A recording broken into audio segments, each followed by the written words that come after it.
Welcome to another CEO Wisdom Pod. We have Kenny Hawk with us today. Kenny is CEO of Mojio.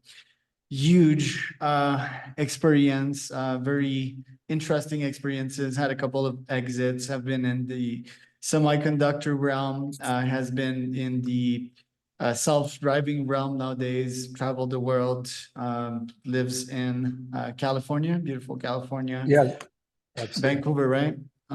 Or Half the LA. team is half the team is in Vancouver, and I'm just north of LA in a cool place called Hidden Hills. Right. Must be a gated community or something. It is. It's a gated horse community. Good guess. There Good you for the go. kids. Well, Kenny's really successful, and yeah, I'm checking his career here. It's just super impressive. So we're gonna jump straight into it. Kenny, tell me a bit more about yourself, your career in less than 2 minutes, and let's talk about Mojo as well. Yeah, absolutely, Charles. So, I grew up in Detroit, Michigan. So, cars, I guess you'd say, are in my blood, but I never wanted to work inside a factory. I studied electrical engineering, was always tinkering around with transistors and building kits and wires and batteries and fuses, and did electrical engineering at Michigan, and then started in the chip industry doing mixed signal chips, and then eventually I got forced into outside sales. Funny story about that we could talk about in a minute. And then worked in Singapore for a company that was spun out of HP Singapore, and then got lucky and was accepted to Stanford and did my MBA there, and really was focused on starting my first company, which I did right after business school. Built a company called iigo from writing a business plan on a piece of paper to eventually raising venture money, going public in '99. Still owned almost 40% of the business when we went public, and then got acquired 3 companies, and then we sold towards the end of the market crash there, and then picked up and moved to Switzerland to build a GPS chip company doing really low power GPS chips so they can go inside smartphones, which we all take for granted today. And then Axel Partners, who had been known for a while, had a early stage technology in Germany they wanted to commercialize to do active antenna arrays for big mobile base stations that you see the cell phone towers out there. And the concept was to steer the beam to where the users are and dial the power up or down depending on how many people were in a particular cell. And so 60 engineers, 120 patents, raised $80 million, and that company eventually got acquired by Katrine and then later Ericsson. And then moved back to the States so my kids can go to US schools in Palo Alto and Los Gatos in Northern California. And knew a few of the investors in Mojio, which was focused on basically connecting cars, using all the data in vehicles to help people save money, be safer, or save time.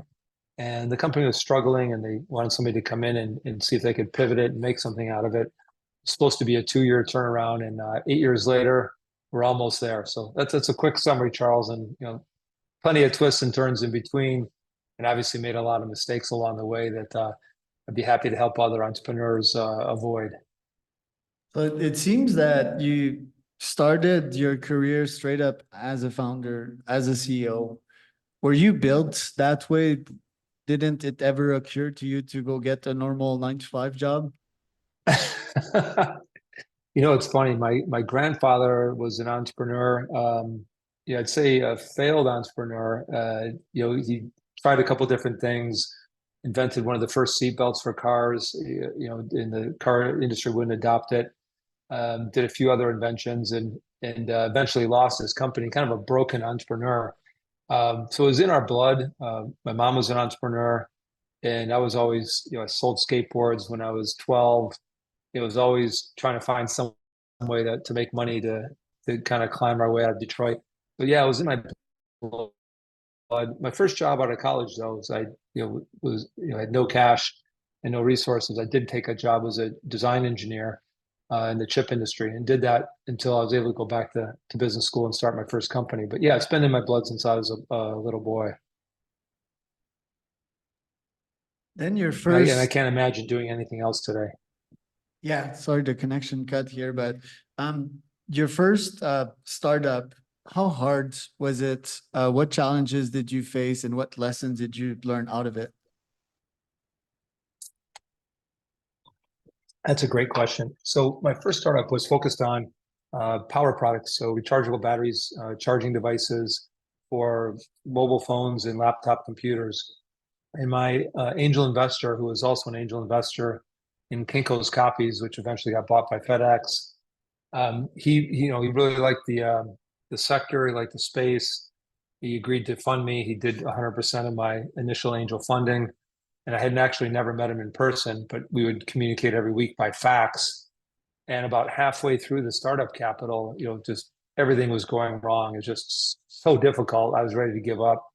And I, sheepishly called him on the phone instead of faxing him and said, "Hey, this is not going to work. I feel terrible that we've wasted half the startup capital already. I'll send the other half back, find a way to pay you back your initial capital." And he's like, "What are you talking about? You're making such great progress. Didn't they teach you anything at Stanford?" And I'm like, "What are you talking about? All these problems." He's like, "No, you're looking at it the wrong way.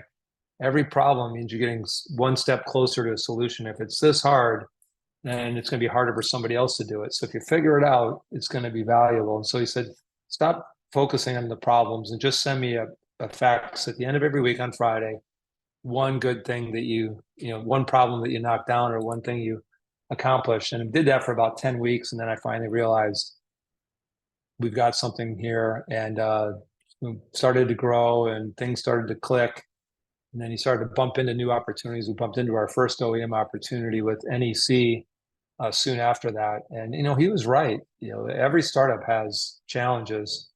And, depending on how difficult the problem is, if you solve it, then it's that much harder for the next competitor to come after you. So, I guess the advice would be, don't get discouraged by problems. Try to figure out how to knock them down and just keep on making progress. I'd say the other thing is, having the right kind of initial investor. If that was a normal VC, would they have been that patient early on? Was that the right kind of investor for a company at that early stage? Having a patient angel as a first investor, I got really lucky there. And he was, his name is John Makel. He was just incredibly helpful as an entrepreneur and an investor. He also made a ton of money. On his 50 grand, I think he made a few million. So he was very happy with his return there. There you go, and survived the .com boom and bust, and were acquired in around 2000-ish. How did that acquisition feel? Did it change your wealth, your life, and what was your mentality the days and the weeks after? Could you not stand in place and went and start another startup? Yeah, great question. I grew up poor, relatively poor. We got to a nice neighborhood by high school. So, when I saw those numbers, you take the number of shares and you go public, you see the share price and you calculate that, you try not to spend too much time thinking about it because you're not liquid. You can't sell everything day one. And you can only eat so many steaks a day. So I didn't really think about it a lot. And I just, was focused on the team, the business, our customers, and just kind of continuing to, we felt like we were just getting started, really ramping the business. So luckily I didn't spend like that. I had quite a few friends that exercised early to reduce their tax burden, paid the tax bill. And by the time the year was over, their stock was below what they'd paid in the early tax exercise. So they actually spent their own money for something that was potentially worthless. So luckily I wasn't in that boat. I did buy a nice car. But that was really the only extravagant thing I did. What car was it? Carrera 911. Oh, nice. Yeah, the best driving experience that is, especially in these days. Then you went on. When I went in to buy it, the guy wouldn't spend any time with me. I finally had to just talk to the owner who would, like, I'm buying it today. He's like, "What do you mean today?" I'm like, I'm going to drive out of here with it. They already figured out which dealership had the one I wanted, and they finally let me take it. And I did drive the hell out of that thing. Right, just like Gates did in 93 in the Microsoft days, 95. Gates speeding on the highway, young risk-taking Gates. Very cool. You founded other very significant companies after that, but I want to fast forward to Mojio because Mojio seems like a behemoth to me. Explain to us what Mojio does and the potential behind it. Sure. So every vehicle produces a lot of data on what's going on with the engine, where the vehicle is, how it's driving, how the driver is behaving as they're driving it. A lot of that data is stuck in the car. So what Mojio does is take that data from the vehicle, pumps it up to the cloud where we analyze it and look for things where there might be action that needs to be taken. So, good example is something's going wrong with the engine. Um, normally you just have a check engine light, the driver doesn't know what that means. We have lots of detail and insights into what that actually means, and whether you need to take care of it yourself, like a loose gas cap, or it's a problem that will become a bigger problem. A good example would be a thermostat, where if you take care of it today, it's a $150 repair pretty much anywhere in North America. But if you ignore it, you end up blowing your engine. Even now you've got a $7,000 engine rebuild. So, the dumb check engine light doesn't tell you any of that. It's just, a lot of people ignore it because they don't know how serious it is. So that's a good example. What's going on with your vehicle? The other is, especially if you have family or employees that are driving, you have really good drivers and you have some pretty risky drivers. Everyone thinks they're a good driver, but the nice thing about our platform is we can score every single driver on every single drive from 0 to 100. 100 is perfect. 0 means you're either in an accident or you're going to have one soon. And we can give that that family or that employee coaching on where they were driving recklessly and how they could reduce the risk, which saves lives, saves money, reduces the amount of time you're laid up in a hospital or not able to work. And it's funny, if you survey people, they will all say they're better than the average driver. But if everybody was better than the average driver, that wouldn't be possible. That's the whole definition of average. Some are above and some are below. And what the insurance companies, found is that there's about 30% of the drivers are really bad and risky, and the other 70% have to pay extra to cover all those bad drivers. And so what we've also been doing is working with the large insurers to help them figure out ahead of time who's a good driver and who's a bad driver, so they can price appropriately. And for the bad drivers, they can help coach them and encourage them to do things differently. And the biggest predictor of an accident is harsh braking. If you're doing a lot of harsh braking, it's just a matter of time before you're going to hit whatever it is you're too close to. The company does approx 100 mil a year nowadays.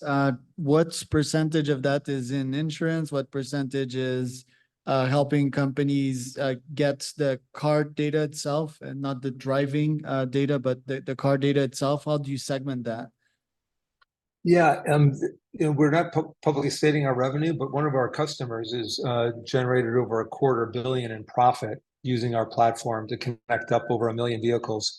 And they're doing that from a couple different use cases. One is just, where are my vehicles and are they ready to go? Whether you're a business or a parent thinking about the car being safe for the kid, or an owner making sure that the roofing professional is in the truck and out making money for them, and we're at the job site versus maybe at the bar or some other place. The second is saving money on everything related to the car. So if there's a problem, catching it early and taking care of it early. It's just like you're a mountain biker staying fit. If you don't put the effort in up front and you try to solve the problem down the road, when you haven't taken good care of your body, the repairs are more expensive or you die. Same thing for a car. You take care of it early, it is much less expensive. And then the third is for insurance. They're really looking at pricing right and reducing risk and saving lives. And our data helps with all of that. And one of the things that we do is also have OEM-grade crash detection. So we know that there's a crash, the severity of the crash. And then we use a company called Rapid SOS to make sure we get help to the right location from the right emergency responder. And what happens a lot of times, especially in more remote areas, or even in the U.S. with some of the bigger highways, there'll be a crash. You have a phone call. You say you're on I-75 southbound. Well, you're actually were northbound.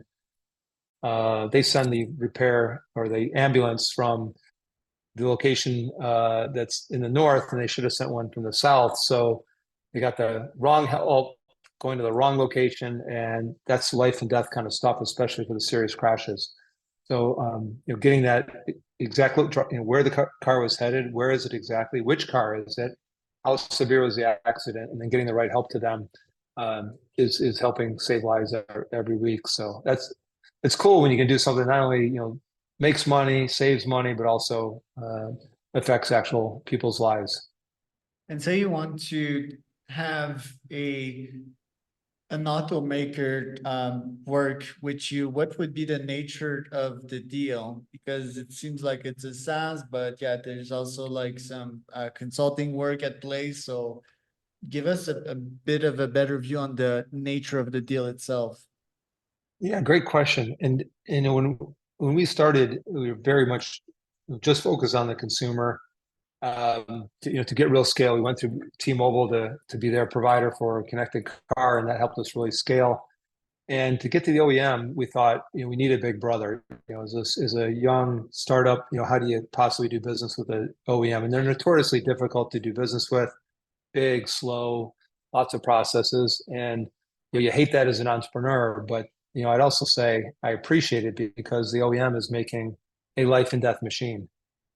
The reason some of those processes are so heavy and so complicated, and why they care so much about quality and reliability, is that something happens when you're driving 80 miles an hour, and something doesn't work. It can go bad really fast. So we found a big brother. So one of the first strategic decisions was to find a big brother. We picked Bosch. They're the largest tier one auto supplier in the world. Convince them to invest in us, give us access to some of their technology, and that really jumped us up to a whole nother league when we're talking to the OEMs, and have the fact that Bosch had invested and chosen us gave us a lot more credibility. They also helped kind of show us the way of how to do business with the OEMs, because that's all they do is business with OEMs. And then the second thing we did was hire a former CTO from General Motors who had been inside the big beast and knew all the things they were doing right and wrong and where they needed help. So to have an insider on our team, it was critical, and it helped us win our first OEM, which is Audi, great German brand that cares a lot about quality. And the project in particular we did for them was, as 3G networks were getting shut down around the world, all the cars that had 3G connections would no longer work. And so every single system in the car that depended on 3G, including your emergency SOS, would no longer work. So imagine, Charles, you bought your grandmother an Audi because it's safe. Grandma's in a crash. She's hitting the button and nothing's happening. She's not going to be mad at Telcel in Mexico. She's going to be mad at Volkswagen or Audi, the company, or Mercedes, the company she bought the car from. So that's the first scale deployment we did with an OEM, was to solve that problem. And we were able to do a complete end-to-end system that was faster, better, half the cost of the original system, and get that live much quicker than they could have ripped and replaced the old system in the car. And the second OEM we launched with Volkswagen launched in less than 6 weeks. So from go to launch was 6 weeks, the second one, and now we can do them in just a few weeks. Seems like a genius master plan, one that would definitely require patience because it's multifaceted. So yeah, taking mental notes here. The wireless. They also forced us to go to do ISO. So in parallel with all that development, we had to go and get ISO certified, and we're happy that we did now, because it gives you some good discipline. Hard, right? But that's not easy. Man, it was hard. Yeah. The wireless carriers, what's in it for them? It's like more data. Is that what you suggest to them, or? Well, the wireless carriers, basically connected everybody. In North America, Europe, most of Asia, everyone has at least one phone. Some areas have more than one phone per person. You might have a personal phone and work phone, so you can't really sell any more phones, and they're just stealing share from each other, and they're hooked on that crack cocaine or heroin of subsidizing handsets every 2 years. So it's kind of they're running on a treadmill, and it's hard to grow just doing the same thing. So they all have spent billions in spectrum and billion in network, including some of the equipment that we had built in my company in Germany. And so they're very interested in IoT, so Internet of Things, and connecting things other than the phone. But each of them had a lot of difficulty, really getting to scale and getting going there. It's just and you have such a profitable, successful business in mobile phones, it's really hard. It doesn't matter if you're T-Mobile or AT&T or Sprint at the time or Verizon. They just had difficulty. Verizon went and did a bunch of acquisitions to build that business, spent a few billion to do that. And T-Mobile had decided that of all the different things that connect, probably makes sense to connect your car. It's your second most expensive investment other than your house. A lot of data, it's moving around, so the wireless network could be valuable there, whereas a house is just stationary. You could use a wired network to do that. And so the concept was, see if you can help jumpstart an IoT business. And we helped take them from 0 to $250 million in profit in just 2.5 years. So it was super successful. It was the most successful IoT launch. We did the entire project. We came up with the use cases, designed the app, the UI, the UX, built the platform, built the app, helped the hardware manufacturer with the firmware. Even helped the sales machine of T-Mobile, which is our first carrier we launched with, figure out how to sell it at retail. And again, super successful program. You have 12 more minutes. Sure. All right. The future of cars, you have a self-driving vehicle. When are you going to partner with these folks? What would be the implications for your company?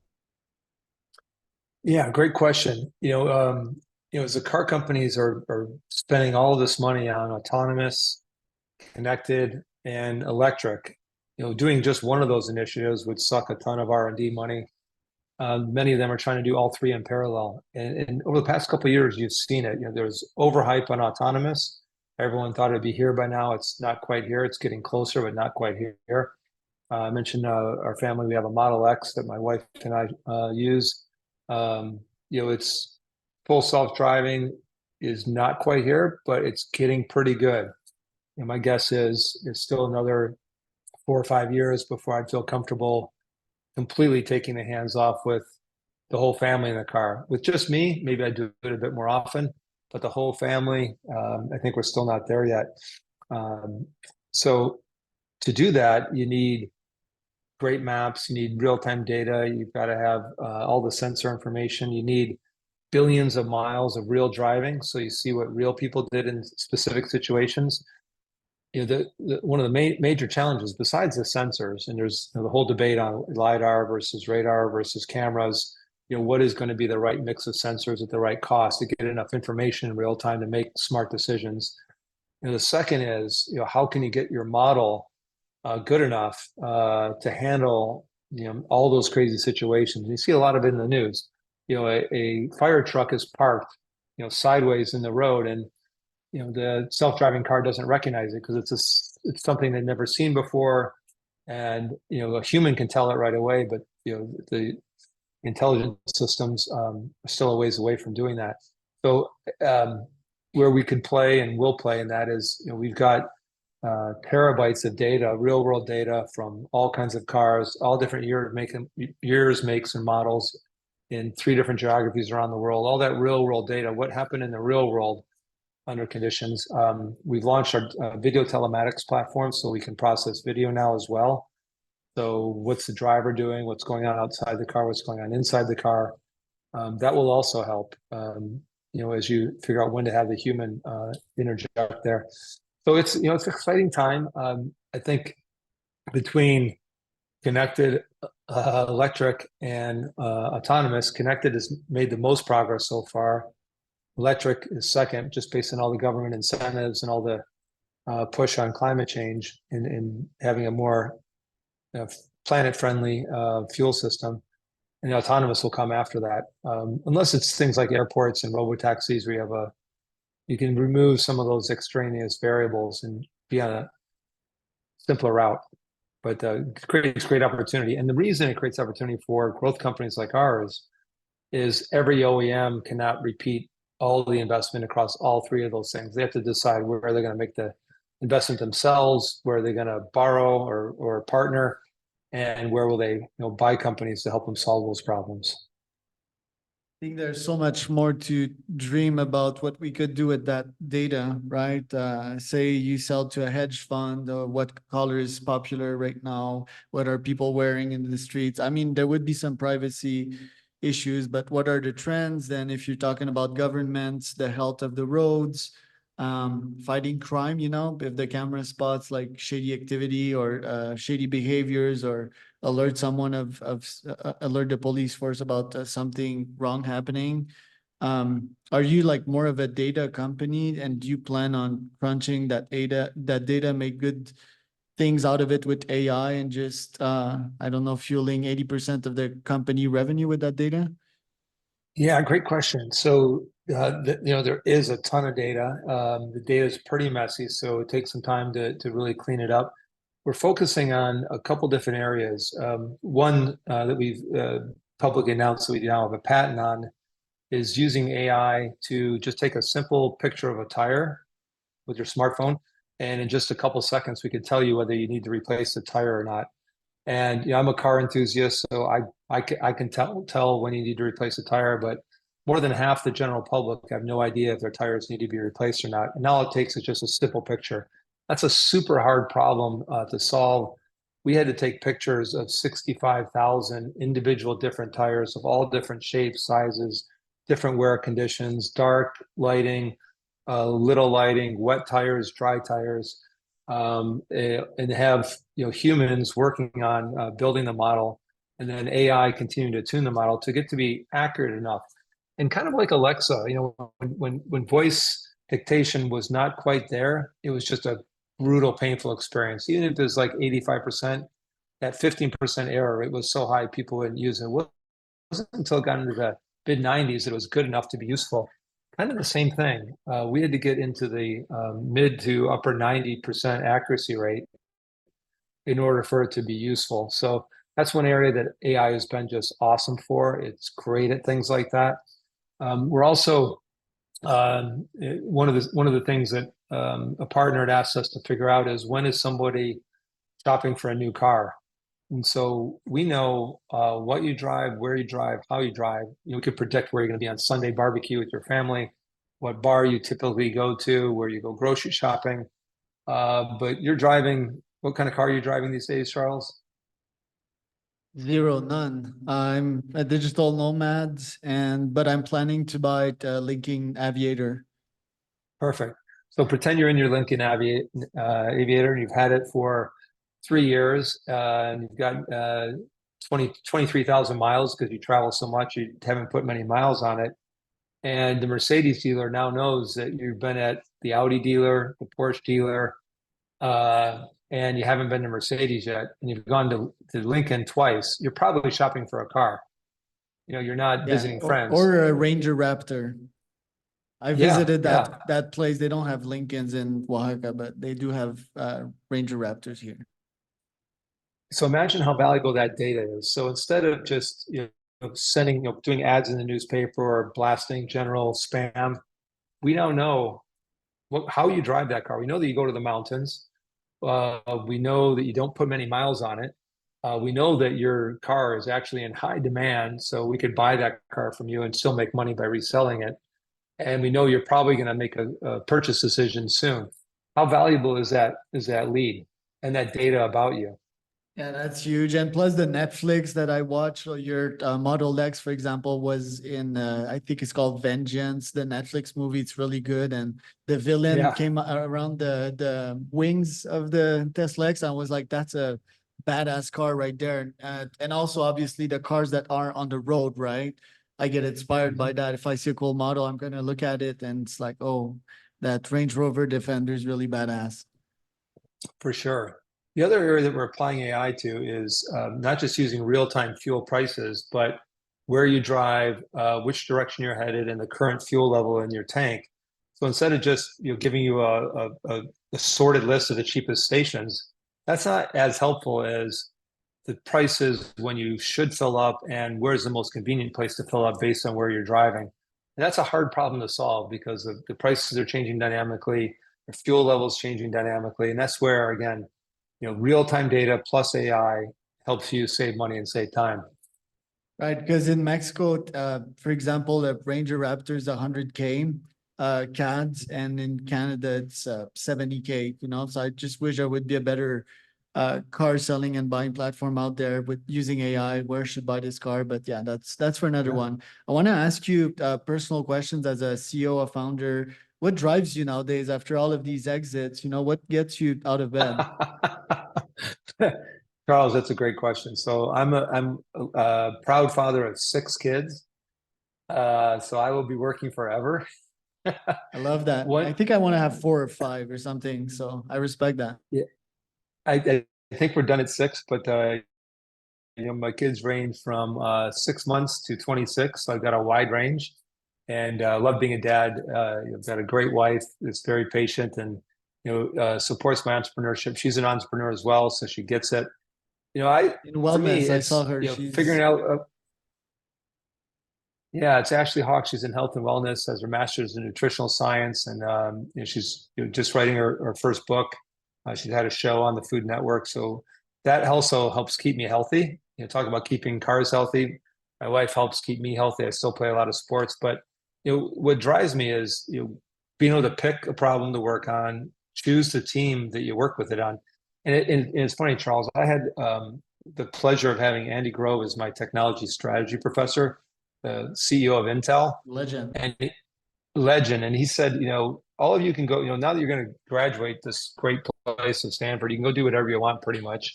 But be careful if you go to a big company. It sure will be safe and you'll make a lot of money and you have a lot of prestige, but you'll be working in their culture on the problems that they choose, and the team will be mostly picked by them. How much more enjoyable is life when you get to pick the problem, you get to pick the team, and if you win together, it was because of you and not just because you're on a big ship. That always stuck with me. I mean, I already knew I wanted to be an entrepreneur, but he talked about the cost of not being an entrepreneur, and people underestimate that. If you end up going to a big company for too long, you get too used to that. It's almost too difficult to break from all those niceties. It's like you become fat and happy. Yeah, it's very dangerous. It's a point of no return. I very much agree with that. Last but not least, your thought on the Cybertruck. I I'm torn. I love my Model X. I like a normal pickup truck better. Because it's so odd, right? Like you drive around the It, neighborhood, it's like, oh, here you go. The yeah, weird it's tech like buying a it's cyberpunk like guy. yeah, it's like buying a Hummer. I just don't want to be that obnoxious. But I'd also say, like, having the X, we got 350 miles range. But if I want to go really far or go cross country, I'd like to have. It's also nice to have a fuel vehicle. And we have horses and a barn and kind of a rural area.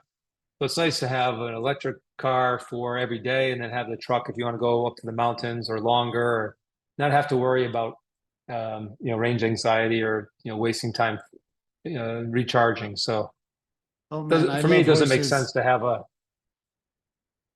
If you come to LA anytime, you got to come out here. We'll take you out on the horses and we'll do a little mountain biking. Yeah, let's do that. In less than 5, I'd like to have my black horse. Do you take your horse to the city? Can you do that, Well, or the Hidden village, Hills should is I both. say?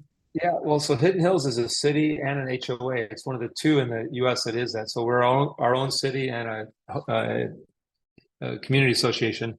Our horse is right here. We have a barn and a corral. We just saddle up right at the house, go down 3 houses and around the trail, and the trails go all the way out to Santa Monica Preserve. So, yeah, the kids ride right from here, and we see the horses, hear the horses, smell the horses every day. So you really feel that country element, and nothing like keeping kids outside. Even though I'm in tech, I don't want my kids in tech until they're in high school. Love that, man. Yeah, the horses are beautiful creature. Where can we find out more about you, Kenny? So Moj.io or forcefleettracking.com. And I'm on LinkedIn. Love helping entrepreneurs. I'm coaching a few right now. And always like to be involved in the early days. I also do some early stage investing for companies that or trying to make the world a better place. So again, make the world safer, better, make money and have fun at the same time. That's what I'm focused on now.